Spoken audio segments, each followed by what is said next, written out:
Dear friends, respected Pratap Banu Mehta, Professor Matthew Joseph, Dr. Joy Ilaman, and other dignitaries. Good evening and welcome to Sri K.R. Narayanan Birth Centenary Lecture Series. I am Dimbi Divagaran from the Institute of Parliamentary Affairs. On the behalf of Parliamentary Affairs and Kerala Institute of Local Administration, I welcome you all to this program.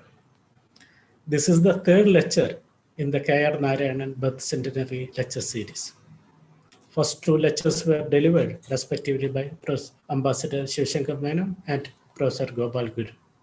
Today, Professor Pratap Banu Mehta would speak on the topic, the crisis of liberal democracy in India. We are enormously lucky to have Professor Pratap Banu Mehta with us to deliver this lecture. Professor Mehta is considered by many as the most profound political thinker and public intellectual in contemporary India. He is a professor of political science and former vice chancellor, Ashoka University. He was previously president, Center for Policy Research.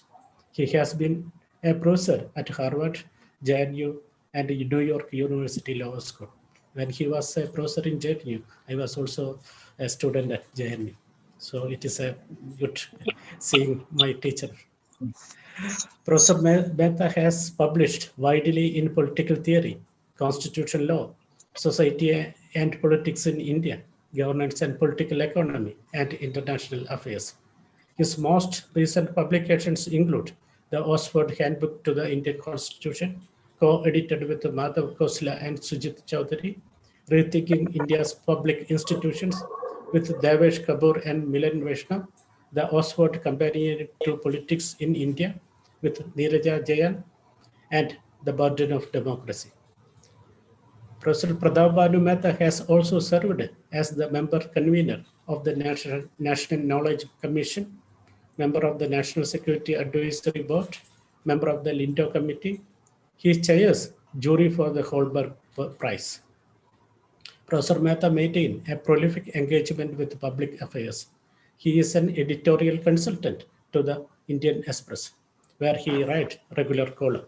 In addition, he has written for Financial Times and a number of leading national and international publications. He is on the editorial board of American Political Science Review and Journal of Democracy. Professor Mehta received 2010 Malcolm Adishashaya Award and 2011 Infosys Prize for Social Sciences. It is an honor to invite Professor Mehta to this program. Dear friends, please join me in welcoming Professor Pratap Banu Mehta to deliver this lecture. The chair of today's session is Professor Matthew Joseph. He teaches at Academy of International Studies, Jamia Millia Islamia, and also coordinator of UGC Center for Pakistan Studies. Professor Matthew is an expert in society and politics of Pakistan and Bhutan, South Asian studies, studies on state, civil society, and new social movement, post-colonialism, and international relations. A prolific writer, Professor Matthew published many articles and books both in English and Malayalam. He is on the editorial board of Journal of Parliamentary Studies, published by Institute of Parliamentary Affairs. With immense respect, I welcome Professor Matthew Joseph to chair this lecture. I am happy to welcome Dr. Joy Ilaman, the Director General, Kerala Institute of Local Administration, Matthew Andrews, Assistant Director, and the technical team of KILA. A warm welcome to students, researchers, faculty members, and all who attend this program. Thank you to Professor Matthew Joseph. I'm extremely, happy to chair this meeting. And first of all, I congratulate both the Institute of Parliamentary Affairs as well as KILA for organizing a timely lecture on the crisis of liberal democracy in India. And Pratap Banu Mehta is the best person available to do that job. So I, first of all, congratulate both these institutions and Dimbi Divagaran personally for arranging this kind of a meeting. And we all know today is one of the, to many people, a very sad day of the history of liberal democracy, because one of the citadels of liberal democracy for many, United States, is getting, tarnished its image by the activities of its own president. It's basically a result of a crisis in the in the liberal democracy of that particular country, that liberal democratic practices of that particular country. That is why we are witnessing this kind of changes happening there. This kind of situation we never thought of happening in that country, but it is happening. That is the situation right now. Liberal democracy is facing challenges from both far right and far left all over the world. The challenges to liberal democracy from the far right is more severe than the challenges from the far left right now. So our country is a very good example of how liberal democracy can be challenged from far right. They will undermine, the constitutional, evolved practices and, democratic developed practices of democratic involvement of people in various activities of the country. So we have been witnessing this for quite some time. So this is the right time to actually ponder over that situation. And I sincerely welcome Professor Pratap Bhanu Mehta for initiating a debate, a lecture on this. I invite him to do the job. Thank you. Very good evening. It's a great honor and privilege to be able to deliver this lecture. Of course, Sri K.R. Narayanan needs no introduction to this group, although I have to say it is one of those historical moments where you think of all his kind of contributions to Indian constitutionalism, his thinking of India's place in the world, and particularly in relation to China. His thinking about Indian constitutionalism and his thinking about social justice in India, all those projects currently under jeopardy. I'm deeply grateful to Dr. Divakaran, Director Ilaman, Professor Matthew Joseph, all people who I've admired from a distance. We have not had the opportunity to meet much in person. So it's a real privilege to be in this company. And deeply grateful to all the students who are showing up on a Thursday evening for a discussion of this kind. Probably one source of hope which we can draw on. Okay. Now, my topic is abstract and speaks to this moment in a self-evident kind of way. It is about the collapse of liberal constitutionalism in India. Liberal constitutionalism, many would argue, has always been on fragile ground in India. As Ambedkar had put it, was it simply a topsoil with shallow roots? But even if it had always fragile roots, I think the general progressive direction of the Indian Republic was something that we had become accustomed to and took for granted. I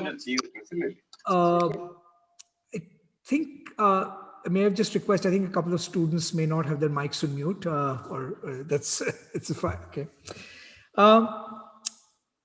The progressive direction of this constitutionalism was often clear. We progressed slowly on a number of fronts that K.R. Narayanan would have liked us to progress on: freedom, social justice, equality, fraternity, providing people with the minimum material basis for social self-respect and forms of solidarity, right? But the political developments of the last few years signal a near collapse in this project. The debate is not now how far, how quickly will India become progressive? Are we going too slow? Are we betraying young people in this country by the ameliorative measures we make towards a kind of progressive reform? The crisis is actually much deeper. It is, as I said, the whole-scale collapse of liberal constitutionalism. And this is what I want to talk about today. Dr. Divakaran mentioned that I had the good fortune of editing what we think was a fine volume, the Oxford Companion to the Indian Constitution. Like any constitution, the Indian Constitution needs to be interpreted. It is sometimes internally inconsistent, catering to somewhat incompatible set of values. Many would argue, for example, that there is a tension sometimes in the Constitution between its advocacy of group rights and its protections for individual freedom, right? But whatever the inconsistencies and tensions of our Constitution, the Constitution also provided a public articulation of our commonly shared aspirations and values, the rules and values we could take for granted as we conducted our business as citizens. But let me put the matter bluntly. Does anyone know at this point what the Constitution of India is anymore? Does anyone know what protections we can take for granted when we approach the Supreme Court in the name of the Constitution? Does anyone know what is the formal degree of allocation of powers left in our constitutional system between the executive and legislature, between the judiciary, between different branches of government at the federal level and at the local level, right? We are all acting and pretending as if now we know what this constitution is. And I have to say that when I now teach that handbook of constitutional law, I have to begin by saying pretty much everything in that handbook has been upended by events of the last few years. I cannot in good conscience tell my students, I know what the Constitution of India is, right? Okay? That's how serious the crisis is. So let us look at the basic ways in which our constitution has collapsed. India's constitution, India is an old civilization. Everybody keeps saying this. There's no need to deny that fact. The depth and complexity of that civilization is astonishing. But there is no question that the Indian constitution is meant to give India a new identity. The preamble of this constitution is a very spare and elegant document. Why? Because somewhat unusually for preambles to constitution, does not burden us with God, history, or identity, right? The Constitution does not, I mean, it's wonderful. It does not burden us with God, history, or identity. Compare it to the Chinese Constitution, for example, which actually begins by saying, you know, this is about the continuity of China and its identity and its civilization. Instead, the pulsating heart and unredeemed promise of our Constitution is liberty, equality, and fraternity, and justice. This is not because our founders did not think that God might be important to people, or that history is not important, or that identities don't matter to people.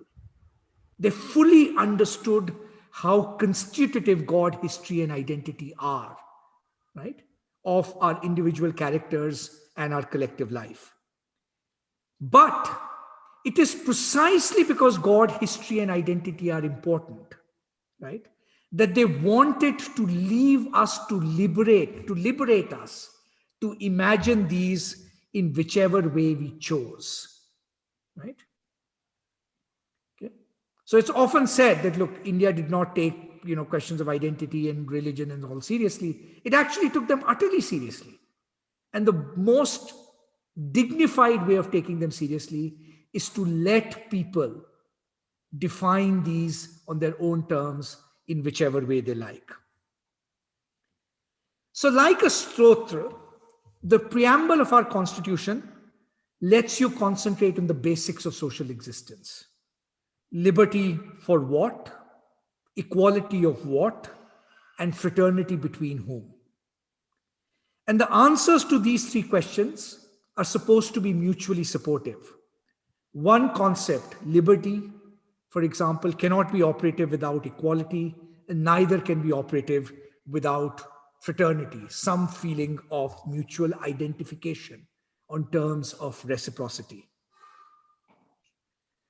The other thing you must have noticed about the preamble of our constitution, the fact that it's not burdened with God, history, and identity. In that sense, it's a true charter of freedom. Is that apart from references to justice and the unity of the nation, the most important references are to the dignity of the individual. This is, of course, a radical idea in the Indian context. Our discourse of communal amity in these troubled times often takes recourse to the idea of solidarity between groups across identities. But the preamble of our constitution was referring to something more radical. The unity that it envisaged between citizens is not simply the solidarity of groups. It suggests that a real and deeper unity is possible only when the dignity and freedom of every single individual is assured. It was trying to tell us that if individual dignity is honored, the nation has nothing to fear. It's a pretty simple thought, but it's a very radical thought. Right? So this preamble to our constitution was meant to be a charter of our liberation, centered on the dignity of the individual. The unity of the country that it envisaged was not the unity of sameness. It was the unity of reciprocity, of honoring each other's individuality. Right? That's a much deeper form of unity than the unity that is produced by sameness. And when we speak of the collapse of liberal constitutionalism in India, it is this project that has collapsed. I don't think this group needs reminding, but let us look at the signs of this collapse. Why do we say that this liberatory promise of the preamble of our constitution has collapsed? First and foremost, most obviously, India is now very clearly a Hindu majoritarian nation. The idea of Hindu majoritarianism is being inscribed in its cultural practice. It's being articulated in its political imagination, and increasingly it is being embedded in constitutional law itself. The dominant political narrative of our times is there was something called pseudo-secularism, in which the minorities had been given a veto over Indian politics. I have no idea what that claim means, okay? But that's the narrative. And the purpose of contemporary politics is to now make those minorities irrelevant. The Constitution promised to unburden us from identities. It promised us that we would be free to be whoever we wanted to be, that we were always going to be more than a single identity. We can always be different from who we are. But instead of that ideal, politics now imagines India as an empowered ethnocracy, or what I would call an empowered ethnocracy. Why do I call it an empowered ethnocracy? It's empowered because the uncomfortable truth is it derives its power from electoral legitimation. Electoral legitimation is still important in India. Even for Mr. Modi, electoral legitimation is, at least up to this point, profoundly part of his self-identity, right? So it's empowered in the sense that, and this is the troubling thought, it comes out of the processes of a robust electoral democracy itself. But it is increasingly taking the form of an ethnocracy, where our identity is being defined in Hindu majoritarian terms. Jawaharlal Nehru's famous description of India, right, is that India was a palimpsest on which every civilization had written its history. It was Hindu, it was Muslim, it was Christian, it was Parsi, it was Sikh. It was an Eastern power, but it is also the child of the European Enlightenment, right? Every stream of global cultural and ideology could find a home in India and write on this palimpsest, right? That vision is in a sense completely gone. Religion is going to be increasingly the basis, presumptive basis of citizenship. The Citizenship Amendment Act, for example, right, was a wedge that was used to enshrine in law a distinction between different classes of refugees eligible for citizenship based on religion. The appalling laws that state government after state government are passing, the so-called love jihad laws, right, Regulation of Conversion and Marriage Act, have no other objective but to give the instrument, the state an instrument to harass minorities, to curb the liberty of women and reinscribe patriarchy, right? And frankly, to treat Hindus themselves as an infantile group needing protection from the state against being duped by, God knows what, right? When the Prime Minister spoke at the foundation stone of Ayodhya, right? That event that in some senses, in all its magnificent and troubling liturgy, right, described the inauguration of the Hindu Rashtra. Here is a Prime Minister acting as a monarch who has brought the temple back to his people and acting as high priest for it, right? The historical narrative that was presented on that day, that the liberation of Ayodhya was going to be as significant for us in our historical memory as August 15th is, right? Remember, the Prime Minister said, we are now fighting, this is the moment of liberation from a history of 1,000-year subjugation, a much longer freedom struggle, right? Think of what that articulation actually means for the Indian imagination, right? In that moment, you had, in a sense, the collapse of the liberal secular republic. Think of the cow protection laws in different states, Karnataka most recently, which are not just protecting cows, but they are actually in legal doctrine empowering vigilantes, right, to protect a majoritarian doctrine. In every single respect, it seems, we are moving back to the 1930s in India, right? So our constitution said,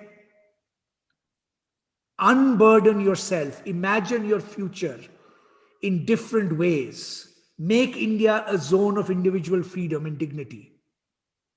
The current political moment says, make India a zone of coerced and compulsory identities enforced by state power. Okay? Most spectacular collapse of our constitutional identity. You can see other signs of this. If India is veering towards communalism, majoritarianism, ethnocracy, it is also veering towards authoritarianism, right? Dissent is more or less being equated with treason. You can see this in the way in which, for example, UAPA, a law enacted by the previous government, is being applied in all kinds of cases of dissent. The Delhi riots case, the anti-CAA protest case, the Bhima Koregaon protests, right? And the standard trope that comes up in the construction of any protest, right, has four elements. The protest may be public, but the government always claims that there's a secret conspiracy behind that protest, right? Out to, in some senses, subvert the nation. Never mind that the CAA protesters were carrying pictures of Ambedkar or Gandhi, or reading the preamble, or were publicly avowing constitutional values, right? The government will always say, there are secret conspirators. Intelligence tells us that. Same thing they're doing to Bhima Koregaon, right? The attention is shifted from the discriminatory framework of laws, right, to an ideology that explicitly refuses to recognize India as a democratic state. The state will try and construct even non-violent protest as a facade, a conspiracy to violence, right? Just a simple propensity to lawlessness, right? So there is, in a sense, a political climate, and this is a hallmark of any incipient authoritarianism, that it has no other language in which to understand dissent but as potential treason. Okay. Look at other signs of collapse of this liberal order. The systematic way in which government tries to control the information order. The free exchange of information, freedom of press, freedom of expression, right, is the cornerstone of any liberal democracy and any liberal constitutionalism. And again, to be fair, our record on these things has always been checkered. It's not that previous governments have not abused their powers to interfere with our freedom of expression.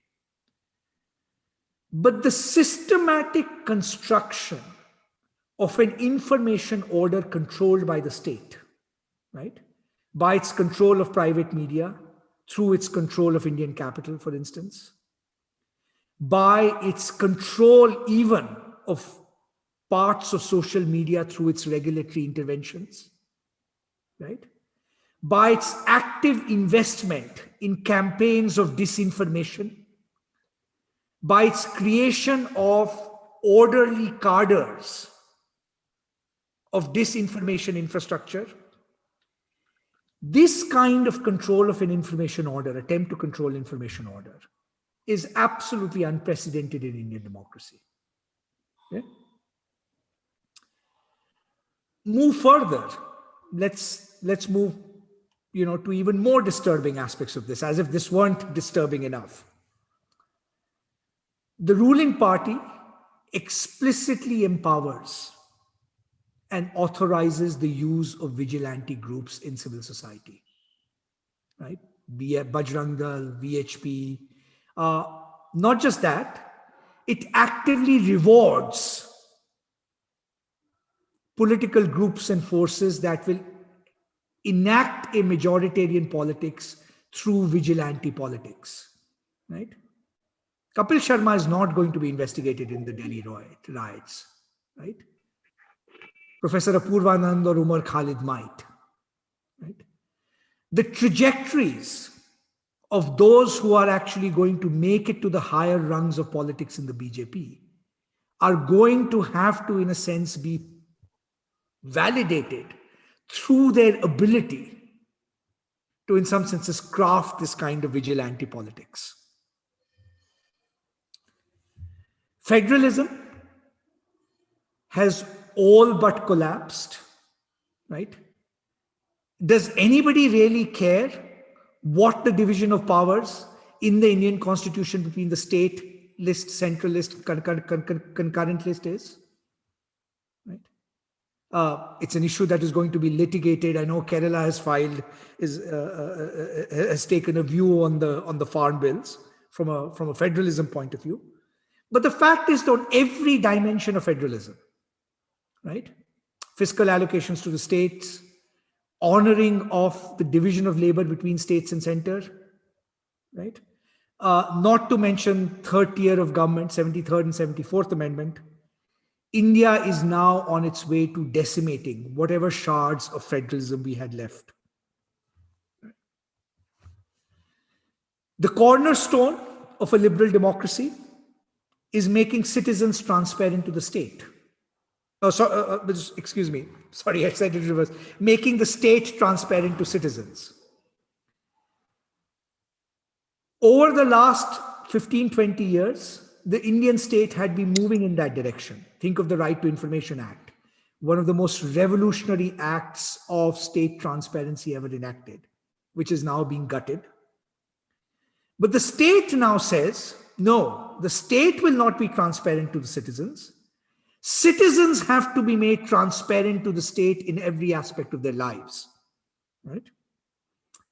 Think of examples of this. Think of the electoral bonds, for example, a classic case where state says, we are not going to make the state transparent to citizens. The gutting of the RTI Act.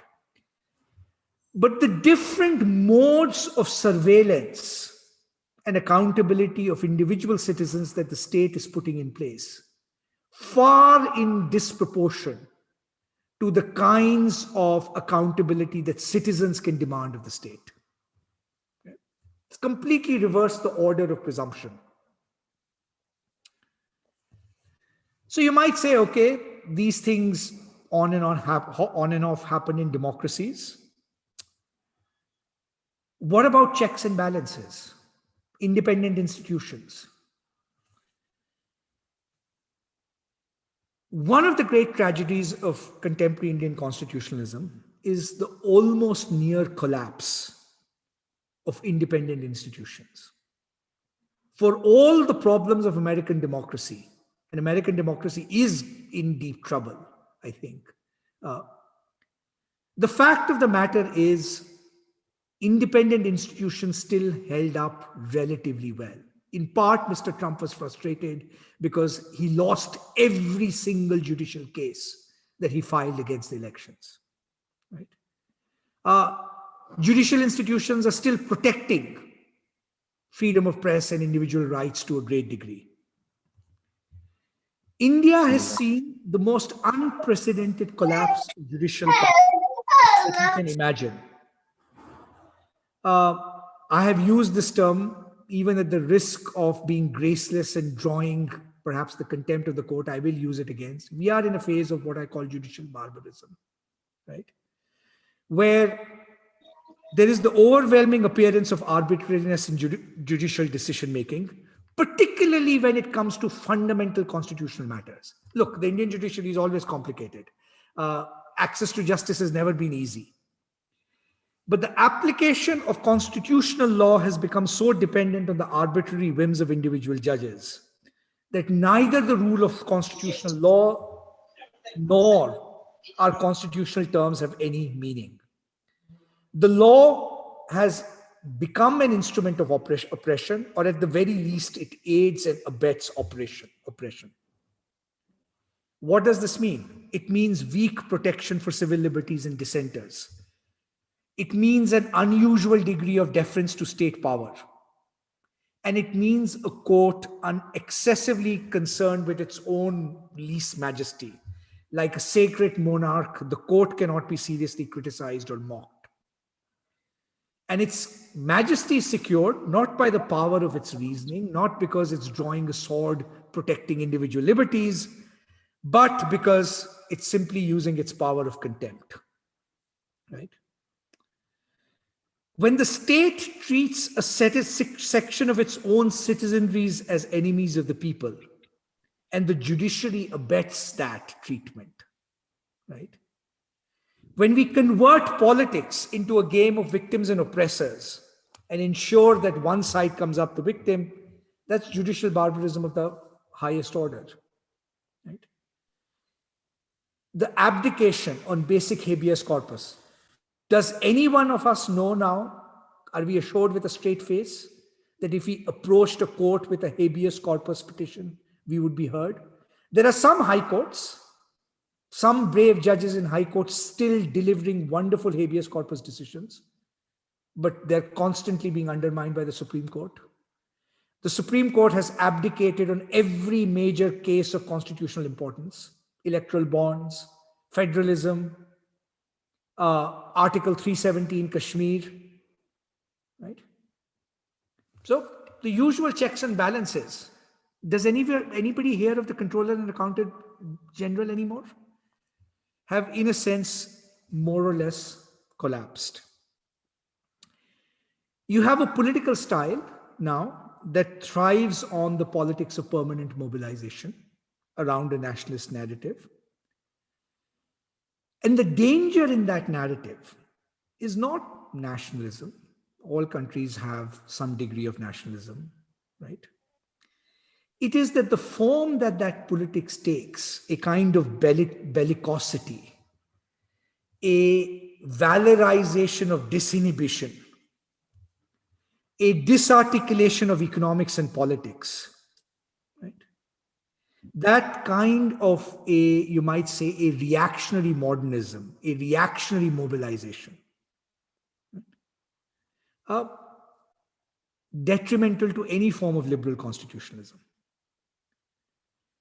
And last and finally, let's be very clear. In any society, those who allocate capital disproportionately also allocate political power. One of the remarkable features of the evolution of Indian capitalism in the last 10 years is the greater concentration of capital. You may not like capitalism, but the fragmentation of capital is always a good thing for democracy. Okay? Each state, each chief minister had their own kind of crony capitalists, right? They balance each other out. But the more capital gets concentrated, right? The more it is that concentrated capital in alliance with the state, right? And it is actively cooperating with the state. It is cooperating with state in controlling the information order, right? It is cooperating with the state in not being able to articulate the plain economic truths about India. High degree of capital concentration means that the only way in which you manage social conflict is through higher degrees of repression. Okay? Huge sort of sign. So in all of these different ways, sorry to tell you this grim story, I'm sure all of you know this, you'll say, the grasp of the obvious is there. But if you put all of these elements together, you are witnessing a whole-scale collapse of liberal constitutionalism, nothing more, nothing less. We are pretending to go through the motions as if this was normal democratic politics, as if these were normal courts, as if we have a constitution whose meaning we understand, right? As if we have forms of democratic politics that can be understood through the usual modes of contestation. These are shards, these are illusions we are clinging on to, right? The reality is far more grimmer. Now, why have we come to this pass? Unfortunately, that is a very big question. I'm not sure any of us fully understand. We can run the usual explanations, right?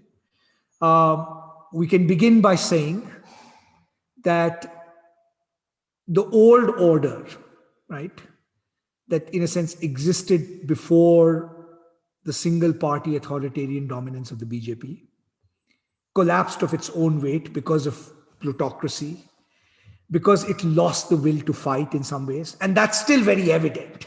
I mean, my own personal belief is I think there is space for an opposition in India. I think there is space for new forms of political articulation. But the vehicles through which we usually articulated these opposition political parties, all of that has in a sense vanished. Okay? So part of this is a story of the collapse of the old order, right?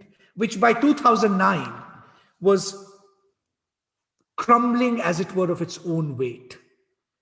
It was crumbling because of the plutocracy and corruption that was inherent in it. It was also crumbling, in a sense, because its own internal contradictions, particularly in the form of the Congress Party, would not allow it to articulate a new language of politics. We are also in this pass because, very frankly, I think the non-BJP forces, whether it's the liberals in the center, whether it's the Congress, whether it's the left for the most part, whether it's the regional parties, we all fell prey to a logic of sociological determinism, right? What do I mean by that? when we used to confidently say that Indian politics will always be kind of centrist, it will always muddle along, it can never go presidential, it can never centralize, okay, to the extent that we are now seeing. We always had in mind, or we implicitly took for granted, a distribution of social power, right? India has many cross-cutting cleavages. It has the cross-cutting cleavage of caste.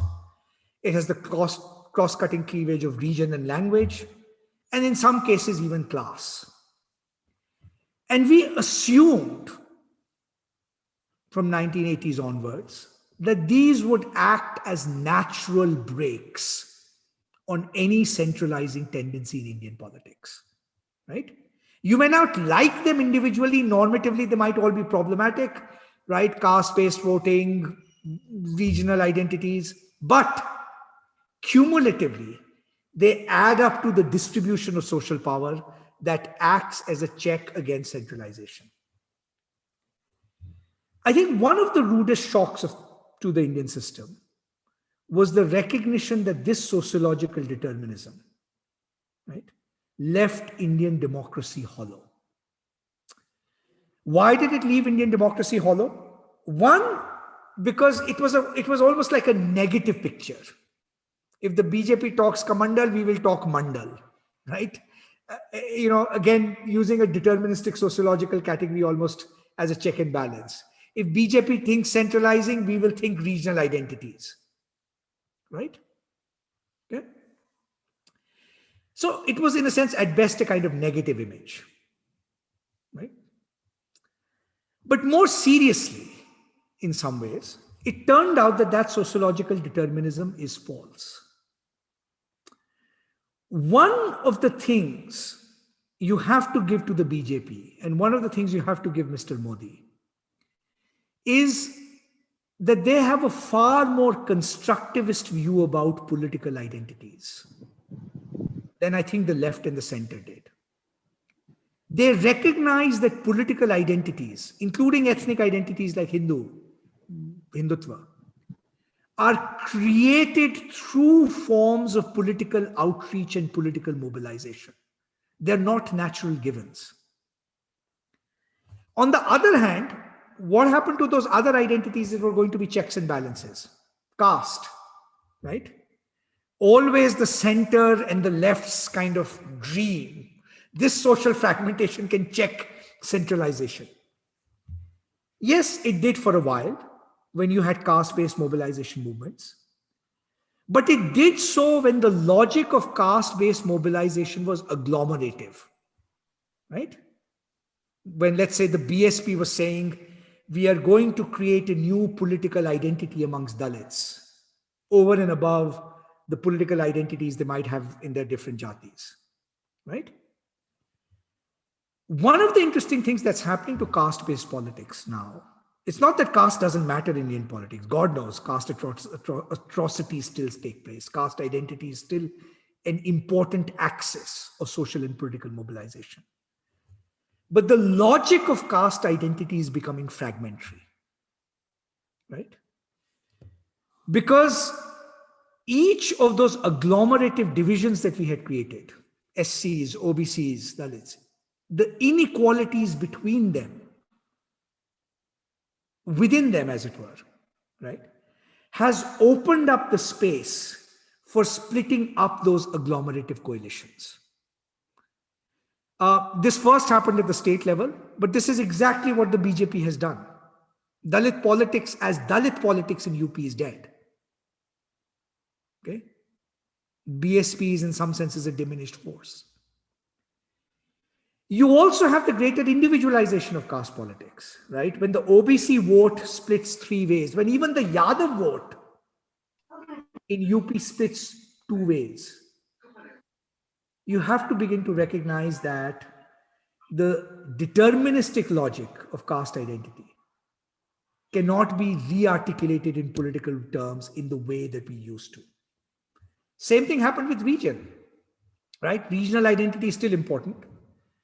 And if the BJP does rake up the language question, yes, it can provide some resistance to the BJP. But the sad truth is, almost all regional forces have made their peace with the BJP. So long as you don't touch the language question, right? Okay. So this sociological determinism, right, which became characteristic of center and left thinking, that somehow there's a natural social distribution of power which will check fundamentally any centralization. This has just turned out to be profoundly false, particularly in an age where new forms of national mediatization and mobilization are actually possible. Right? And the sad truth is that the only alternative we offer to BJP is actually reversion back to this sociological determinism. The BJP understood that you have to generate political identities through mobilization, through long-term cultural work, right? Through long-term intellectual articulation that is not associated with the next electoral cycle. The center and left has mostly abdicated that space.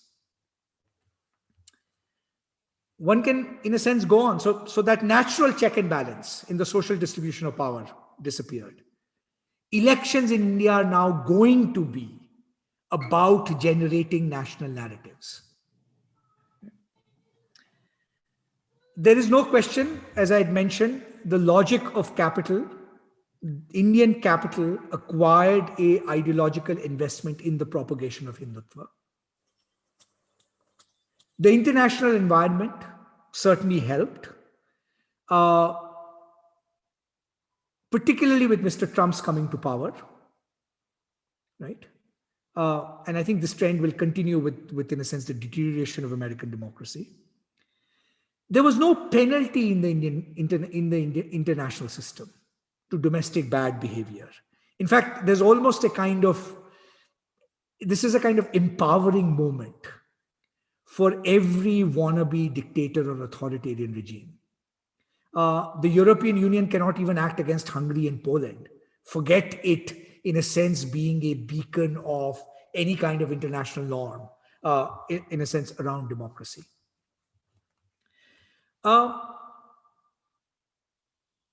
And the requirement, right, that as the Indian economic experiment faltered, the only way in which one can produce a national scale mobilization, a newly generated identity, is through, in a sense, the ideology of nationalism, right?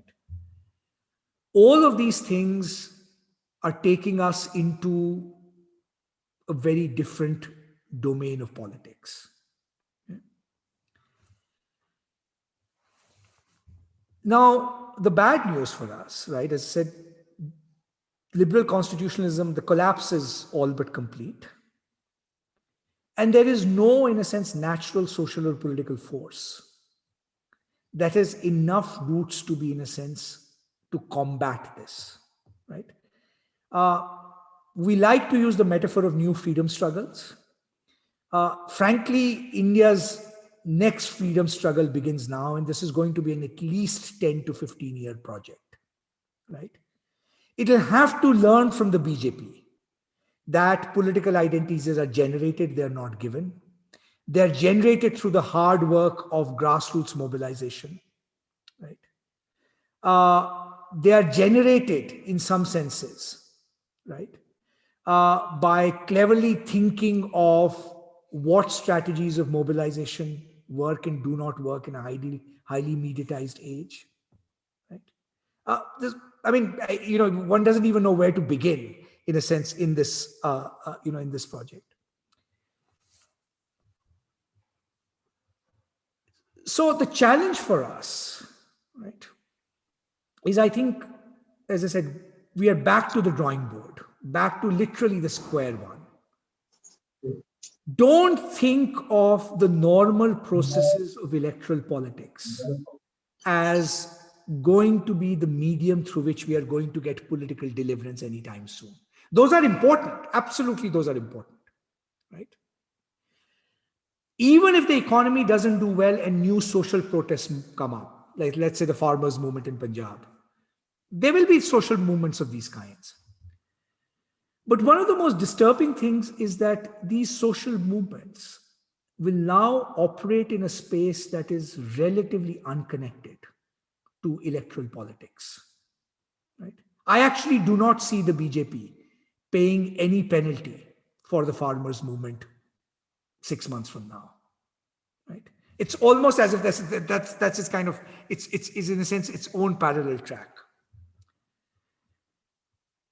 And in this kind of scenario, where you need central organization, where you need party organization, the fact that the Congress party has internally collapsed makes the pathway to recovery even harder. It makes it easier in some ways because we are not saddled by Congress's sins, which needed to be cleared away, that debris needed to be cleared away. But it makes it harder because the stuff of politics rests on organizations of collective action, right? For that, you need party structures. For that, you need civil society organization, right? That can do the kind of hard work that the RSS actually does day in and day out, right? One of the points of commonality between India and the US, why the right has such an advantage, is that it has created this long-term infrastructure of ideological articulation, right? That operates independently of electoral cycles. Think of how the BJP made its footprint in the Northeast, right? You don't have to be, put aside your ideological preferences for a minute. The sheer scale of outreach and organization that they have managed, half the game is just being there. There is no, in some senses, comparable force that can produce that.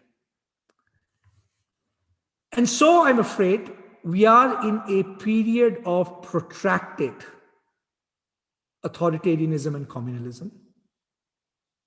How oppressive it will be, how catastrophic will that communal violence be is an open question. But it has already reached normatively disturbing proportions. And so what I would submit to the students, particularly in this group, that our generation did a terrible job of defending liberal constitutionalism. Your generation will have to do a much better job of thinking afresh, right? The scale of this crisis is that business as usual is not going to work.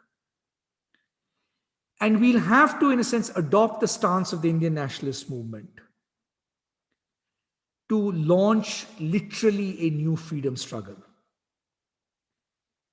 We'll have to remember these words.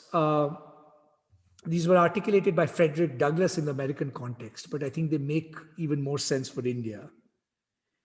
That those who profess to favor freedom and yet deprecate agitation are people who want crops without plowing the ground. They want rain without thunder and lightning.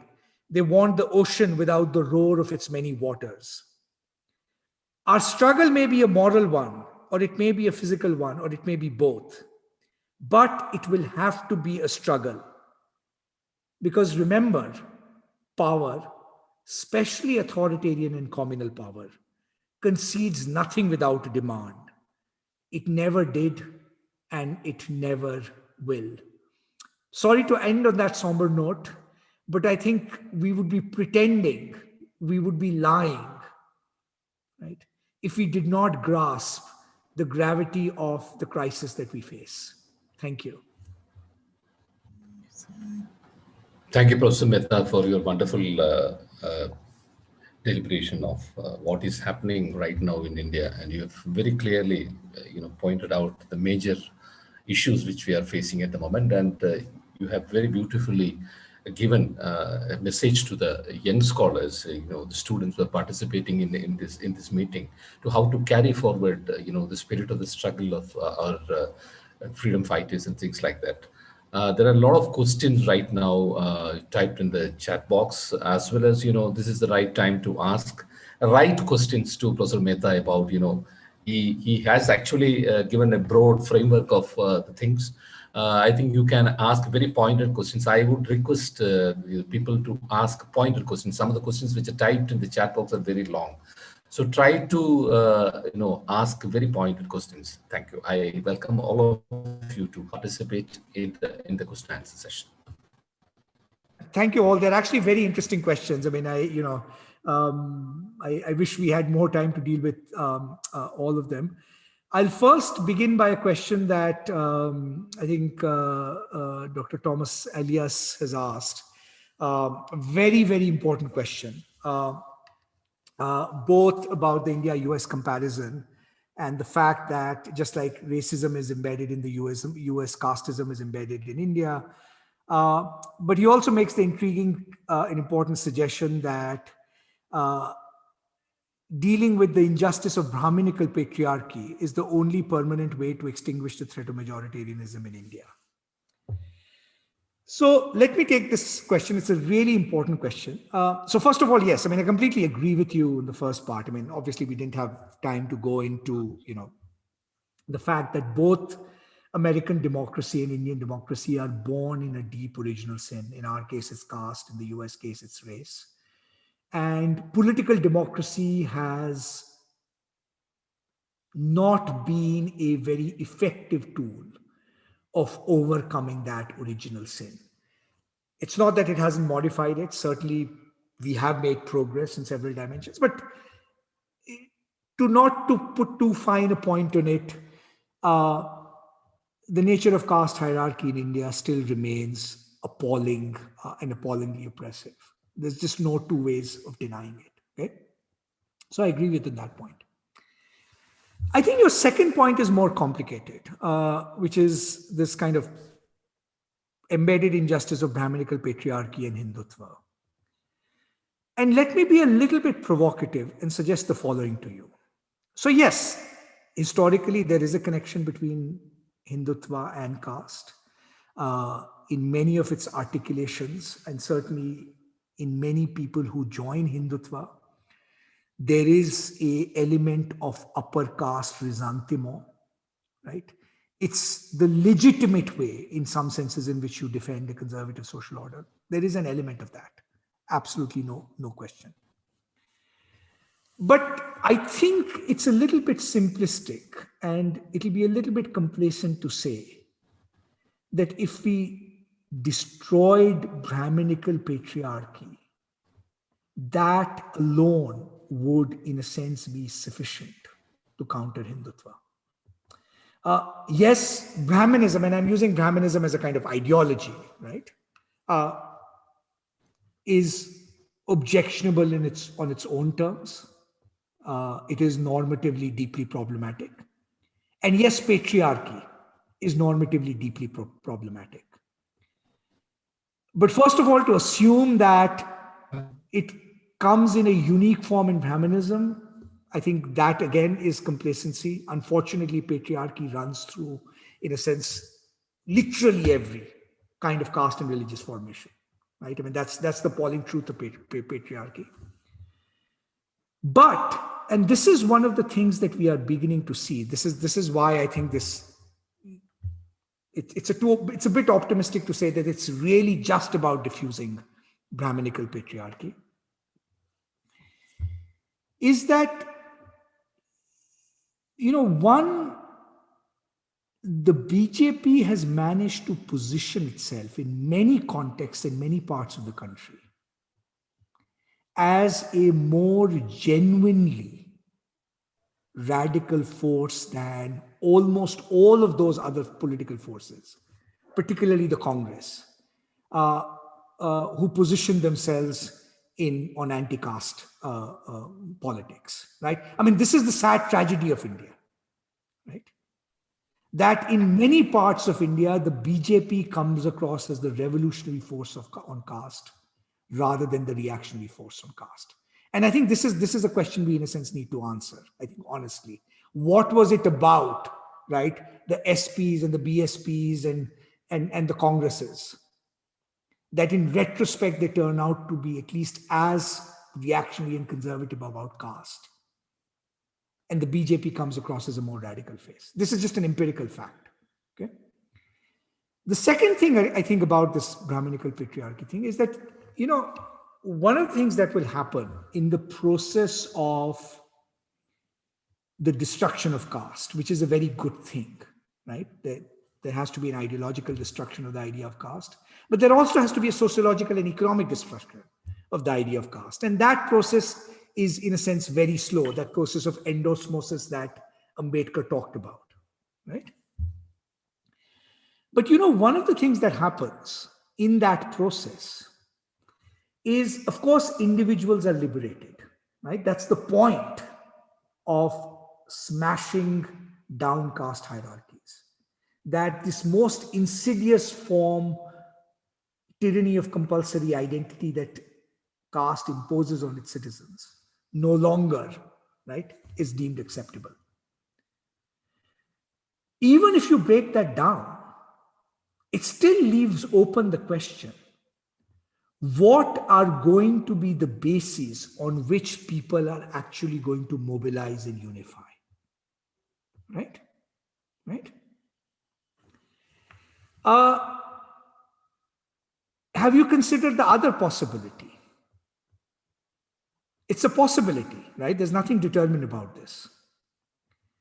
That anti-minority nationalism could actually become more virulent if the BJP successfully manages to, in some senses, incorporate sections of the Dalit movement, which it is managing to do in states like UP, whether we like it or not, right? Have we considered the possibility, right, that the anti-minoritism, Ambedkar was right to think that there is a connection between that and caste, right? His thing was, you need the minorities to unify Hinduism because there's no other unifying faith. I think that assertion is problematic, but yes, there is something to that argument, right? But look, we know from the history of comparative politics, comparative democracies, right, that finding scapegoats, majoritarian politics, can happen even in countries that don't have these kind of independent hierarchies of Brahminical patriarchy and caste. So I think it'll be a little bit, as I said, yes, smashing Brahminical patriarchy is a good thing. But one should not automatically assume that the space that follows will by itself be liberatory and emancipatory. I think that's the sociological determinism. We even, in a sense, have to, it'll depend on what kinds of counter mobilization, what kinds of, in a sense, ideology replaces it, right? Is the pathetic state of liberal democracy, does it have its roots in the unsettled history of partition? Is it a brutal truth that can be denied? This is a very interesting question. Let me answer it in two ways. There is no question, right, that the ideology of the BJP taps into the unresolved questions that were, in a sense, left after partition, right? Let's not forget that the biggest unresolved question that partition leaves open is actually Pakistan itself, right? The internal contradictions within Pakistan. It is also my belief, right, that politics in South Asia is intimately connected.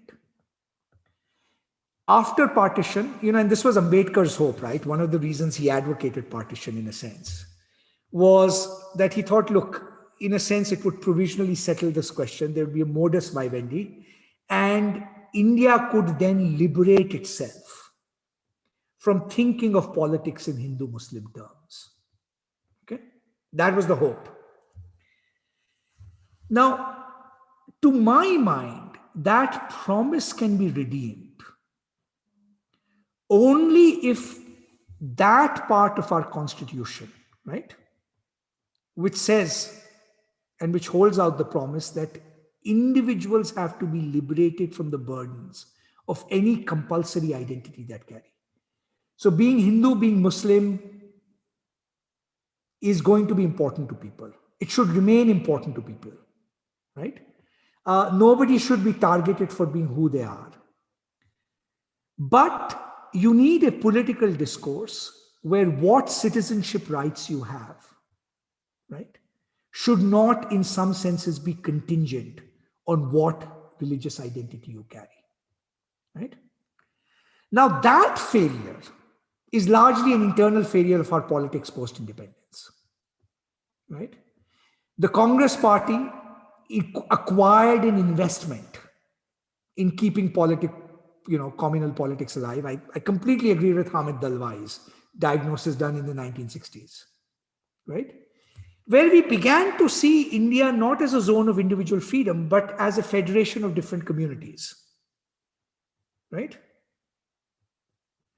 Now, the minute you see India as a federation of different communities, yes, you solve the diversity problem, but what you don't solve is the two deeper problems of Indian constitution, which is how do you ensure individual freedom against oppression, community oppression across all communities, right? And how do you ensure that politics does not become a balancing game between different communities, right? That was the balancing game that Congress tried to produce. It tried to run Muslim nationalism and Hindu nationalism both together and ended up producing insecurity all around, right? So yes, partition casts a huge shadow on our politics. There's no question. And I don't think you can get a deep and enduring resolution to the question of liberal constitutionalism unless that resolution comes in South Asia across the board, right? We have to imagine this region as a zone of freedom, not as a zone of different communities, which we have to balance out with each other, because that balance will be easily tipped over, right? So can we imagine, a new South Asia where the mistake that we don't repeat was the mistake of the 1930s? That politics is going to be about balancing between different communities. That picture itself is an imprisoning picture because it imprisons individual freedom. Because you can preserve diversity often by curtailing freedom, by the way, right? Lots of different communities can, for their own individual reasons, gang up against freedom of expression because some form of expression offends their community identity. Right? That's exactly what happened to freedom of expression in India. It's been held hostage by the demands of different community identities, right? Lingayats will object to books on Basaveshwara, right? Some groups will object to books on, satanic verses. BJP has its own litany of complaints. So we need to move our political discourse from a discourse of community identity to a discourse of individual freedom. That doesn't mean community identity will disappear, but it will now rest on much more secure foundations of being freely chosen identities. And yes, unless all of South Asia participates in this, including Pakistan, right? That project will always remain in threat. Pakistan will remain a nationalist rallying cry, right? The figure of Pakistan, if not actually Pakistani politics, right, remains a rallying cry in domestic Indian politics. Okay? No settlement of Kashmir is possible without a rapprochement between India and Pakistan. At the end of the day, Sheikh Abdullah was right about this. You can get a sullen peace, but you need a consensus in South Asia, right? So I would urge, I think the spirit of that question, right? That when we say the unsettled history of partition, we can't undo partition. I mean, these walls have gone up. We have invested so much in creating our identities and nation states, not as the civilizational zone. We can't rely on a common civilizational culture to prevent communal divisions. That's a mistake we consistently made, because the communal problem is a political problem. It's a problem that arises in the context of democratic politics and articulation. It's not, in a sense, a cultural problem or only a cultural problem. Okay?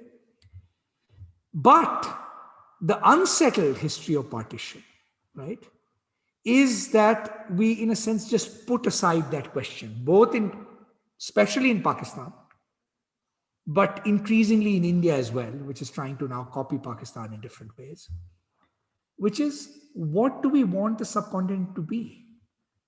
Do we want it to be a zone of warring community identities, or do we want it to be a zone of individual freedom? And if you can get consensus in individual freedom, then you have a different resolution to the unsettled history of partition. Okay. Hello, Dr. sir. Thakran, which question would you like me to take? I like to read one question from Gilbert Sebastian.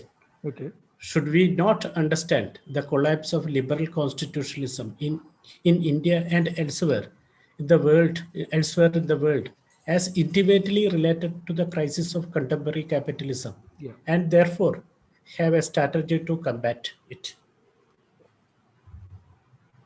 I think this is a very good question. I think there are two things about this. One, certainly, there's no question that the 2009 financial crisis was a particular watershed in contemporary politics, both in the West and in India. Because if you think about the 2009 financial crisis, right, one of the things it does is it exposes the weaknesses of India's development model, right? In the 2000s, when India was growing at 8%, your tax revenue going up at 20%, we looked like we were coming to, at least a manageable social contract, right? We tried to, in a sense, spend our way out of that crisis without bringing about meaningful structural and distributive reform. That model of capitalism that produced that 8% growth, it was also clear, was based on a plutocracy, but that plutocracy is only being deepened now. Okay. And certainly 2009, right, that crisis also produced a structural crisis of inequality in Western democracies. Okay. So to that extent, I actually agree with you that it provides a context in which a lot of political churn takes place.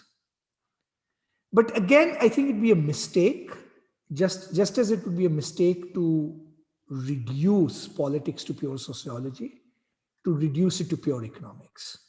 Okay. And I'm saying this for three reasons. One, that you would have thought that if it was a genuine response to a crisis of capitalism, there would have been more possibilities for, you might say, a progressive politics, right? That did not happen. Okay. Two, the constituencies that support a reactionary politics, both in India and the United States, are actually much more diverse than we recognize. I mean, yes, I'm willing to say that Indian capital has acquired a kind of investment in Hindutva, right? Certainly true. But Hindutva does have a much wider social base. Okay. Three, the language in which politics is articulated actually matters. So, as one of the previous questioners rightly pointed out, the crisis on race and white identity does have a somewhat autonomous sui generis dynamic in the United States. Just like the unfinished legacy of partition, communalism has a independent sui generis legacy in our long constitutional history. I mean, remember, I think one of the things to think about this moment is that the communal aspect of this moment, right, actually goes back to the 1920s and 1930s. It's a replay of that, right? It's not a new phenomenon in modern Indian history, right? In fact, you could ask the counterfactual question, were we deceiving ourselves all these years that Hindu nationalism could never be a potent force in India? Maybe we were lucky because of certain counterfactuals. The assassination of Gandhi delegitimized Hindu nationalism so that it was not a big challenge in the 1950s and 60s. Might have made India ungovernable even as early as the 1950s, right? So the twin challenges of our time, communalism and authoritarianism, in some senses, I think have deeper and more sui generis trajectories that can't be reduced simply to the crisis. Capitalism has been around a long time. It goes through these crises, and by many measures of crises, actually this crisis is not even the most severe one. The 70s was a severe crisis in capitalism, and you actually got a very different kind of politics out of it. So I would not underestimate the autonomous dynamic of ideology. I actually don't think economics provides a backdrop, but I don't think it can be reduced to that economic concern. Sir, can we take one more question? Yeah, sure. Okay. One question from Ashika. Grammar of cooperative federalism had been eschewed in favor of one nation, as Yamini Iyer said. What is your thought on this?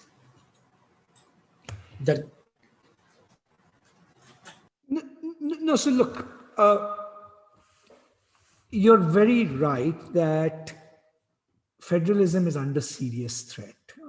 I just gave the constitutional example, but it's also the case in some senses that where you have authoritarian and centralizing tendencies, federalism is always at risk. Fiscal federalism is going to be, I think GST is a centralizing force, whether we like it or not. Although ironically, GST itself is a good example of cooperative federalism because it was done with the cooperation and the consent of the states. And they can still do much to shape it if they decided to, right? Okay. The constitutional schema in some ways, right, has been disturbed. And it's going to be interesting to see what the next Finance Commission comes up with, because, we had these impartial mechanisms that we used to preserve certain boundaries around federalism.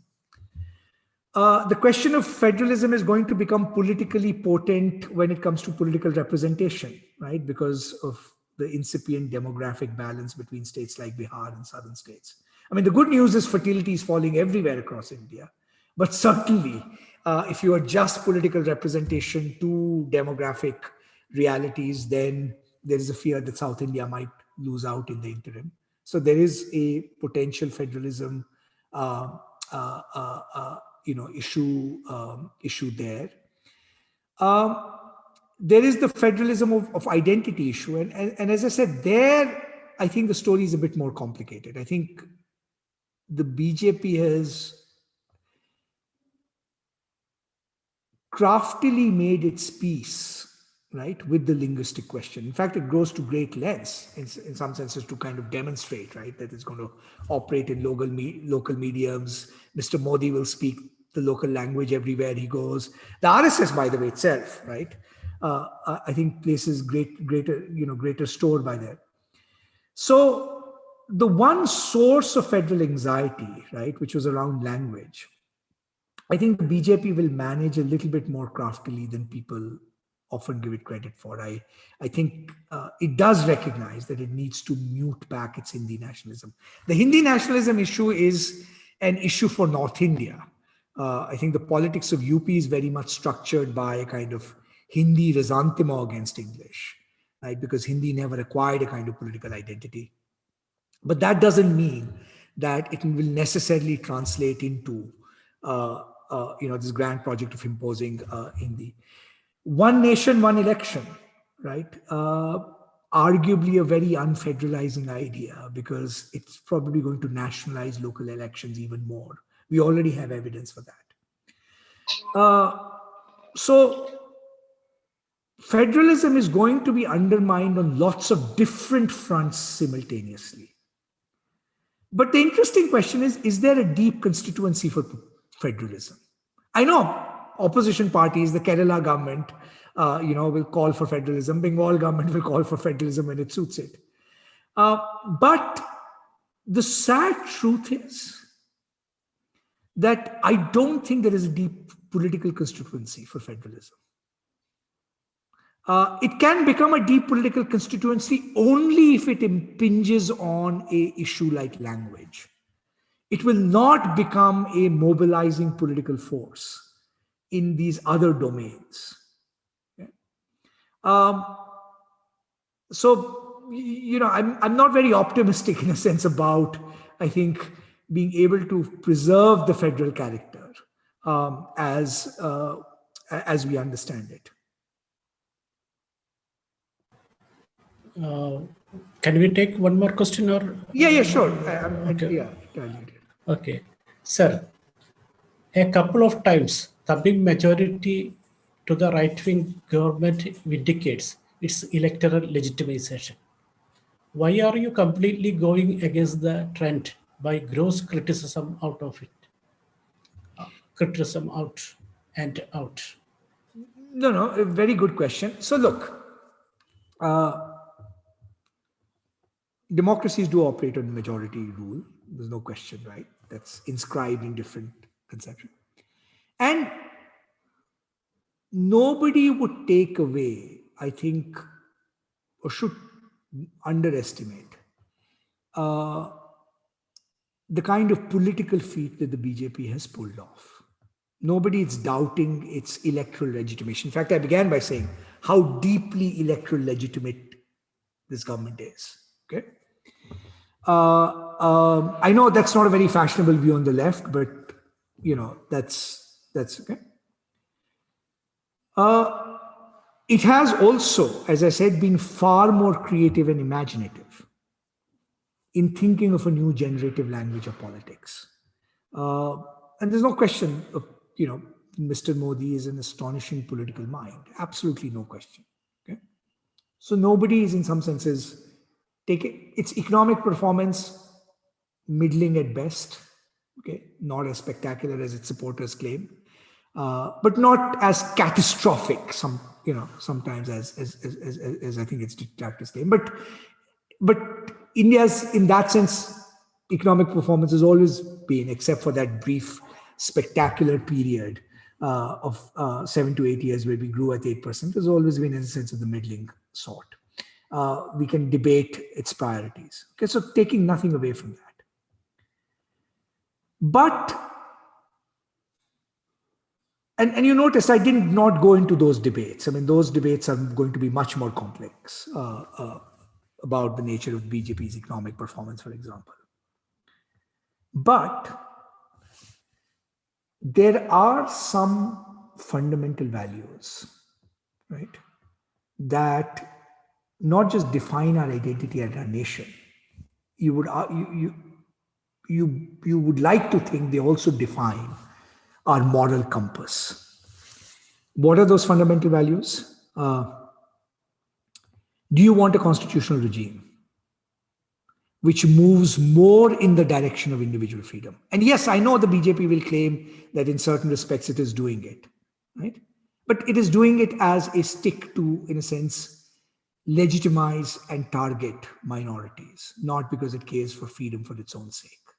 And it is severely abridging it in other ways, right? Is concentration of power good for a democracy? Concentration of power is never good for a democracy. Okay, democracy can survive confusion over norms and values. Democracy can never survive concentration of power because otherwise the checks and balances dissipate, right? Do you want a society where discrimination is inscribed into constitutional norms? Okay. Do you want a nation that in some senses tries to erase the complex diversity of this country. Right? This was, I mean, what the BJP thinks is our weakness was actually our strength. How many other countries in the world can claim that they are this palimpsest on which the entire humanity is inscribed the best, that you in a sense want to take from it? You shouldn't have to think about these things, right? Identity in the sense that the BJP conceives of it is a prison house. It's a suffocating prison house. Okay.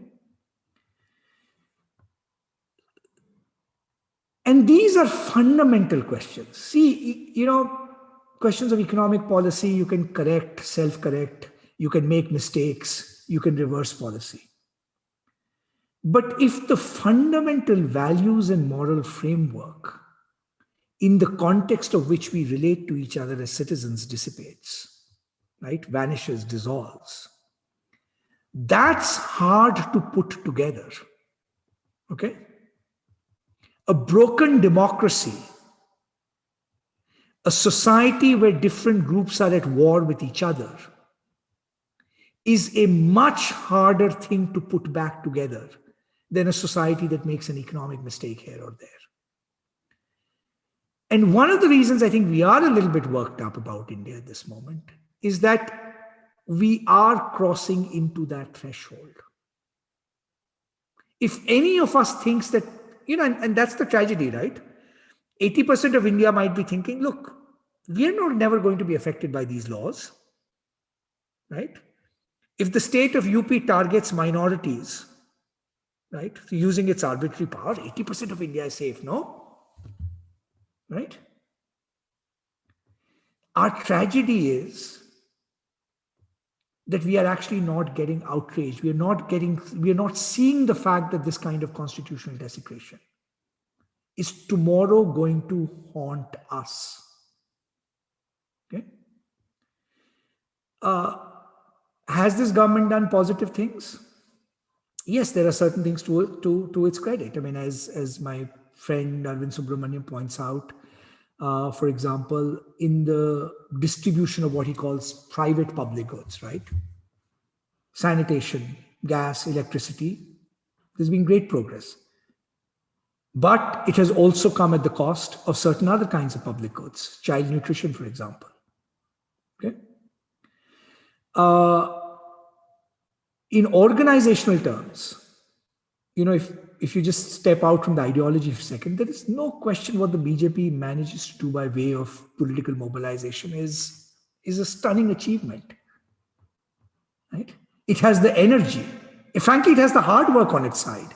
I mean, at one level, the contest between the BJP and the rest is partly a contest over dedication and commitment, right?